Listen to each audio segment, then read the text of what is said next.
For decades now, we've been told that virtual reality, or VR, is the future. New for 2078. PlayStation 9's new electronic spores tap straight into your adrenal gland. Occasionally, we're told that that future is here today. This is one of those times. There's been a flurry of new products, from phone-based low-end systems to high-end systems like I have here with me, along with all the hype that goes along with them. In this video, I want to take a look at where we stand with VR and whether or not it's yet ready for the mainstream.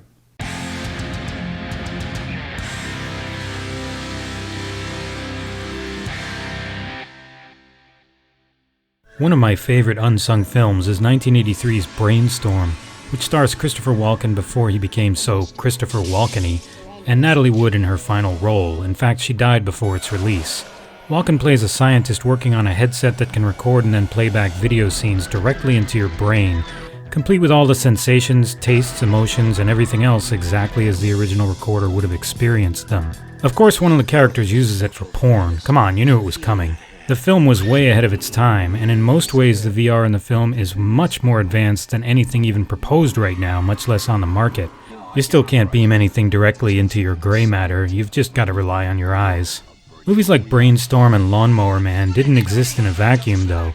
Even before their release, companies like Atari were working on VR in some form, though in the 1980s it was considered too expensive and unwieldy for the home. Various arcade machines, though, featured some form of what could be called VR, from Atari's Battlezone to Sega's VR1 attractions. VR1 MVD メガバイザーディスプレイと映像に合わせて稼働するモーションライドが合体した世界初の体感シミュレーションアトラクションです。360度全方位に対応するリアルな3次元 CG 映像の中、搭乗者はビーム砲で敵を倒していきます。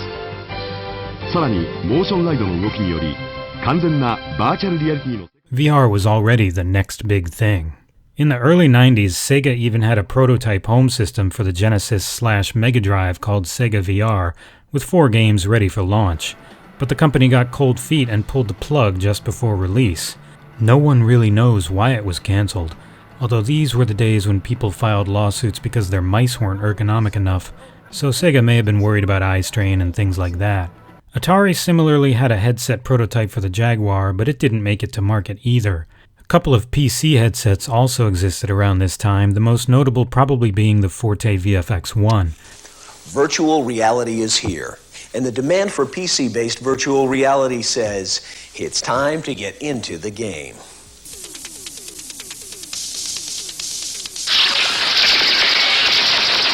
The computers of the day just couldn't really do VR justice, and combined with the high price tag, these headsets sat on store shelves mostly unsold. So here we are in 2017, and it seems like everybody's talking about VR again.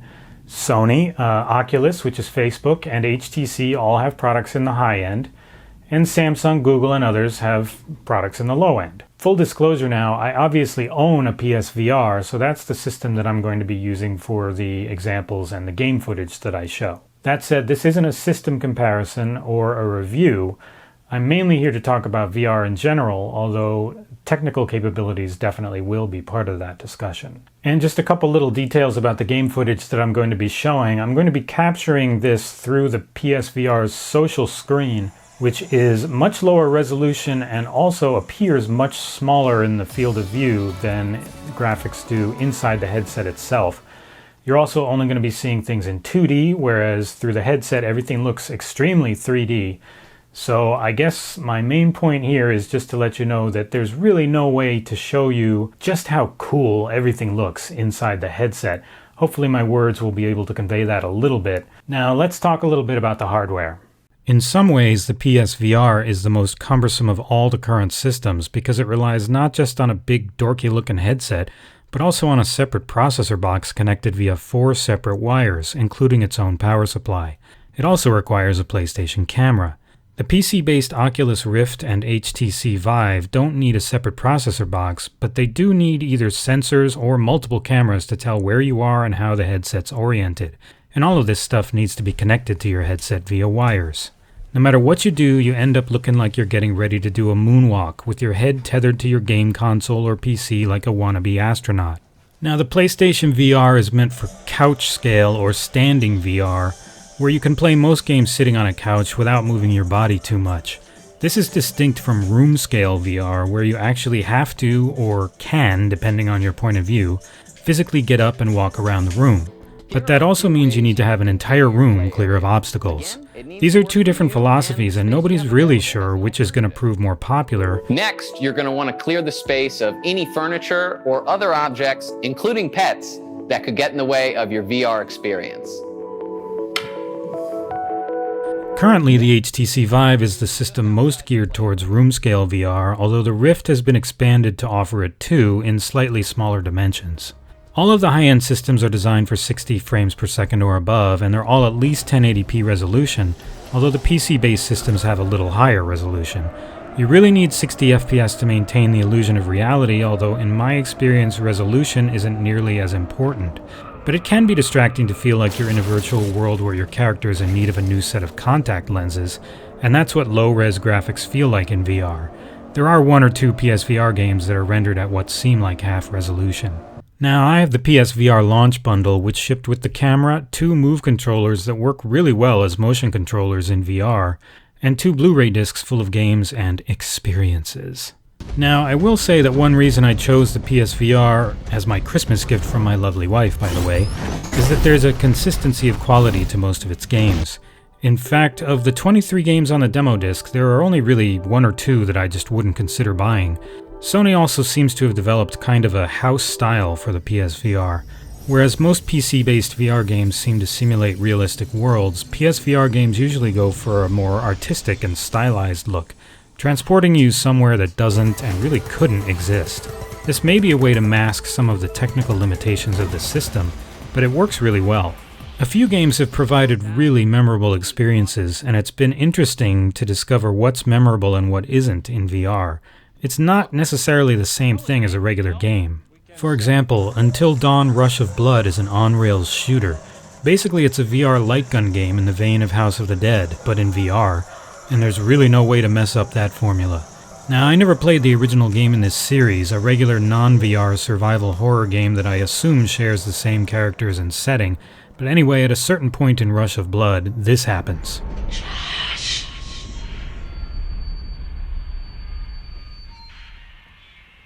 This simple moment gives me chills every time I play the game. It feels very real, and I want to answer her, but I can't. It's like playing through an actual nightmare. The full Resident Evil 7's now available as well, but included on the demo disc is a short demo from it called Kitchen. Spoiler alert, I guess. We gotta get the hell out of here!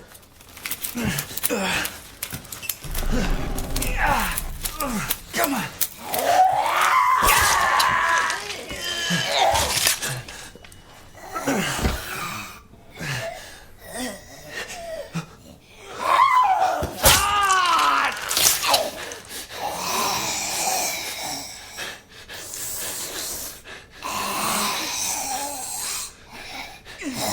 Now remember that this is in 3D in the headset and it fills your entire field of view. There's no way to simply glance away or even remind yourself that this isn't real.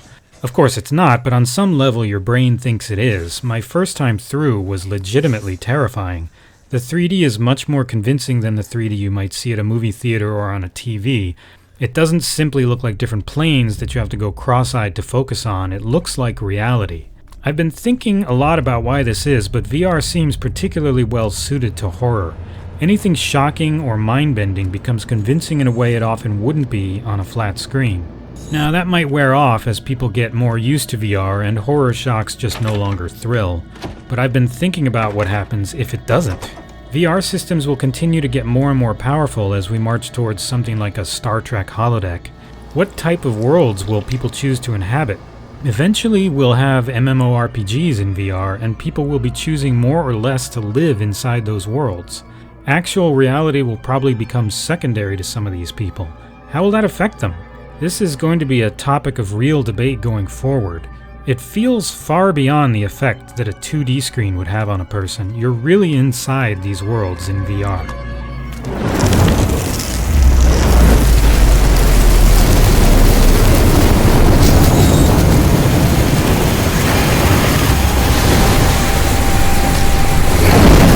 The full demo of Resident Evil 7 actually left me feeling a little sick. I loved it, but the oppressive darkness and lack of escape just got to me after a while. It wasn't motion sickness, and I wonder if what some people describe as motion sickness with VR is really something else. It may be the disorientation that comes from tricking your brain into believing you're suddenly in a world that's just so different from the one you know. Part of it is that for now, it's a very isolated experience. You do feel very alone in these worlds, especially the dark worlds.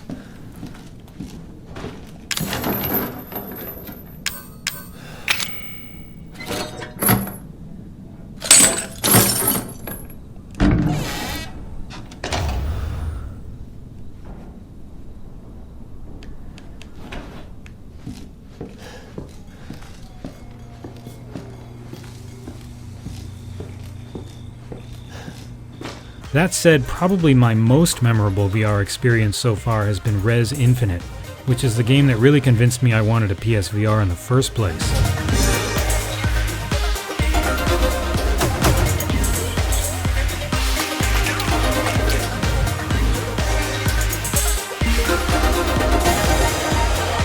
Now, I am a hardcore Res veteran. I've got the original Dreamcast release, both an original and a reissue PS2 version, not sure which is which anymore, and now the PS4 PSVR release on a physical disc. This is a game that was always begging for VR, and it's just perfect for it. It feels like this is what the game's been missing all this time. Its one new area, Area X, takes full advantage of the PS4's graphics and also adds freedom of movement. Playing the final boss was almost a religious experience the first time through. It felt like everything video games are currently capable of and should be.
It's fucking majestic, a work of art. I don't know how a shooter can be uplifting, but Res Infinite is, at least in VR. So back to the original question, is the future of VR here? Is it worth buying into right now? Well, I love new technology that really is unquestionably groundbreaking, and the first time I played anything on my PSVR, I was blown away. That really doesn't happen often, and it hasn't happened probably since the switch from 2D games to 3D. VR is at least as big a leap as that was. I love it. But there definitely seem to be headwinds against the technology at the moment, and I still feel like mainstream acceptance is probably about a decade off. For one thing, high-end VR is not cheap. Another reason I chose the PSVR is that I already had a PS4, so the new investment was only about $500. But if you don't have a PS4, it's more like $800 to $900. The PC-based systems are from $600 to $800 or so for just the VR system itself, and that's assuming you already have a PC that can run them. You may need some expensive upgrades first. The headsets are also still just pretty inelegant. You may wonder why Microsoft has no entry of their own in VR right now, and it's because they're waiting until we have smaller headsets without wires. I agree with them that this is really needed for more people to give VR a try. The wires attached to your head are a real drag, and I mean that literally. Mark my words, wireless headsets are coming, and probably pretty soon. The odd thing to me, though, is the outright resistance to VR among some consumers, and even people you'd expect would be early adopters. Now, I grew up with some new innovations coming out seemingly on a yearly basis. Game consoles, personal computers, CD, Laserdisc, DVD, minidisc, DAT. 3D game systems, plasma and LCD TVs, digital television in general, MP3 players, Blu-ray, smartphones, etc. All of these were brand new just since I've been alive. Not all of them caught on, but all of them were exciting, and I learned very early on to have an open mind to them and to all new technology. Maybe it's because tech innovation seems to have slowed, and some people have grown up knowing only iteration rather than innovation, but there are a lot of people now who have just slammed the door on VR before even trying it, and that's just kind of sad. I'm on a lot of online forums, and I'm the first to call out bad ideas in tech when I see them, but VR is not a bad idea. It's a very good idea. Its implementation is getting better, and the content, at least on PSVR, the only system I can speak firsthand of, is very good in almost all cases, and astounding in some cases. Ready in 5, 4, 3, 2, 1. Weapon ready. Fire when ready.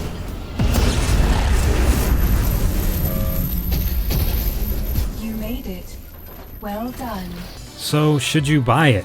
Well, at the moment, despite being a 30-year-old idea, VR feels like a first-generation product.